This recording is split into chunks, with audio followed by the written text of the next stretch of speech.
रवि किशन को हम नहीं देखे हैं कभी। रवि किशन को भी नहीं देखे? नहीं। नेताजी तो रवि किशन को ही नहीं देखे, बताइए यहाँ से 8-10 किलोमीटर पड़ता होगा हमको लगता है। उनका चेहरा नहीं देखा गया, हम नहीं देखे हैं? नहीं, रवि किशन जी का चेहरा अभी तक नहीं देखा? क्षेत्र में आते ही नहीं है, नहीं आते हैं। सांसद है जबकि। और नेताजी तो अभी 75 काम बता दिए कि ऐसे ऐसे काम किए हैं। नहीं, क्षेत्र में आके दिखा रहा। हाँ। हाँ, कोई काम बता नहीं क्षेत्र में कहीं। अच्छा, काजल निषाद जो है वो समाजवादी पार्टी से है, कुछ लगता है कि थोड़ा सा टक्कर वक्कर दे ये पाएंगे? कहा नहीं जा सकता। हाँ। तो कैसे देखते हैं, बदलाव का चुनाव है कि फिर से? ये तो जनता के ऊपर निर्भर है। तो जनता तो आप ही हैं, वोट तो आप ही करेंगे। हम ही अकेले नहीं करेंगे, हम ही अकेले नहीं अच्छा, करेंगे। क्या मुद्दा देख रहे हैं कि कैसे क्या मुद्दा देख रहे हैं? महंगाई है आपको लगता है? महंगाई तो है। महंगाई है। हाँ, तो इस बार मुद्दा बनेगा महंगाई चुनाव में? अब देखिए हाँ? जनता का। चलिए, दो लोग थे, अब सवाल ले लेते हैं। अब देखिए, अभी इन्होंने कहा कि देखिए शकल तक नहीं देखे नेताजी। देखिए, पहली बात तो एक सांसद है और ये सांसद की ज़्यादा व्यवस्था रहती है और हर घर तक पहुँचना। 5 साल में एक बार भी नहीं देखे होंगे। इतना बड़ा लोकसभा है। हाँ। अभी हमारे ग्राम प्रधान, अगर गांव के प्रधान होते वो हर घर तक नहीं पहुंच पाते हैं।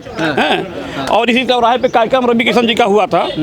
अब नहीं वो पहुंच पाए हैं, उनकी व्यक्तिगत बात है। आज से जनवा में भी कार्यक्रम था, वहाँ कम 2000 की भीड़ थी। अभी उसी कार्यक्रम में हम लोग आए हैं और 28 सभा यहाँ ग्रामीण में किए हैं, हमने काम किया। गोरखपुर से अगर रवि किशन नहीं होते, कोई और प्रत्याशी होता, तब भी जीत कंफर्म? देखिए, कोई होता तो चुनाव जीतना इसलिए है कि मोदी जी का विजन जो है, विश्व के सबसे लोकप्रिय नेता, विश्व की सबसे बड़ी पार्टी, सर्वाधिक विकास। हम लोग एक घटना हम बताते हैं। हम 92 में जब दिल्ली में हम गए थे एक बार घूमने, तो वहाँ ओवरब्रिज जब पड़ता था, छोटी छोटी सड़कें होती, तो हमने कहा काश हम लोग के गाँव की तरफ होता, क्योंकि इसी रोड पर हम लोग सिंगल बस से जाते थे। हम लोग बस्ती तक जाते में लखनऊ जाते थे तो कमर टूट जाती थी और 12-12 घंटे की रास्ता था।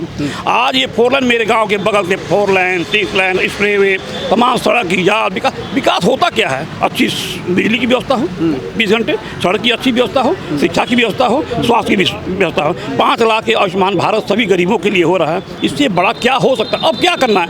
सुनिए, एक मिनट।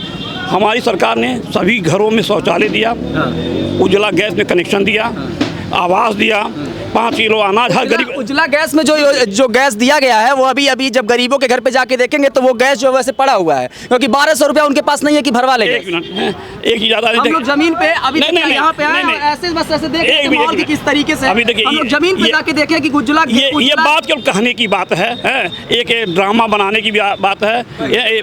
और ऐसा सुनिए, अभी हमारे गाँव में अभी हम देखते हैं एक लकड़ी के व्यवसायी हैं। इसके पहले वो कम हजारों कुंटल लकड़ी जलौनी बेचते थे।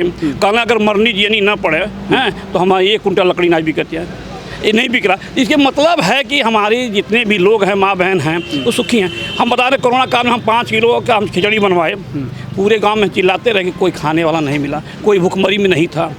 ये सरकार की देन है कि सबके हाथ में काम। और महंगाई की जो बात करते हैं। क्या कह रहे हैं चाचा जी? अबे बिना वो गैस का ही लकड़ी कहाँ मिल रहा है? किसको मिल रहा है बताइए हमको? किसी के घर लकड़ी जल रही है? जरा 1% हमको दिखा दीजिए, बता में। नेताजी बताइए।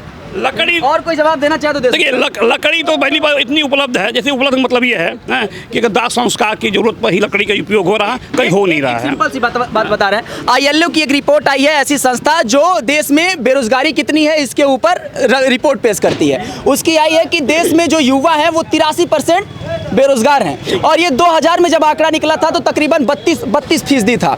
अब ये बढ़कर 2024 में 83% हो गया। मतलब अगर 100 लोग देश में बेरोजगार हैं तो 83% युवा बेरोजगार हैं। ऐसा कहीं नहीं है।